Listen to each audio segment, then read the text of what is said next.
Diabetes, વજન વધુ હોવું અને વાળ ખરવા સંબંધિત કોઈ પણ સમસ્યા હોય તો તેનો કોમન ઈલાજ છે.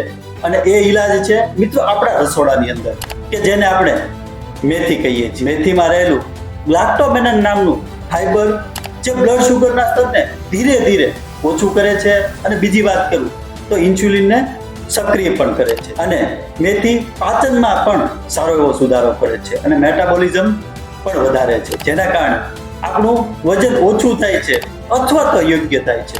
Rajiv Gandhi university of health science બેંગ્લોરમાં જે એક વોલ્યુમ પ્રકાશિત થયેલ છે 2014 ની અંદર, તેની અંદર દર્શાવ્યું છે કે મેથીનું સેવન કરનાર દર્દીઓમાં 15% સુધી ટ્રાઇગ્લિસરાઇડ ઘટ્યા છે. કેમ કે સેફોનિન નામનું જે તત્વ છે એ ખરાબ કોલેસ્ટ્રોલને સારું એવું ઘટાડે છે. પરંતુ યાદ રાખવા જેવી બાબત મિત્રો એ છે કે મેથી ગરમ તાસીર ધરાવે છે, જેથી કરીને દરરોજ 10 ગ્રામથી વધુ તે ન લેવી જોઈએ. અને આપણે રોજિંદા જીવનમાં પણ મેથીનો ક્યાંક ને ક્યાંક ઉપયોગ શરૂ કરીએ. મેથીની કોફી પણ સારી બની શકે છે, તો તેનો ઉપયોગ પણ કરી શકીએ. તો આવી જ યુનિક ઇન્ફોર્મેશન માટે ચોક્કસથી યુનિક એસેન્સને ફોલો કરતા રહો.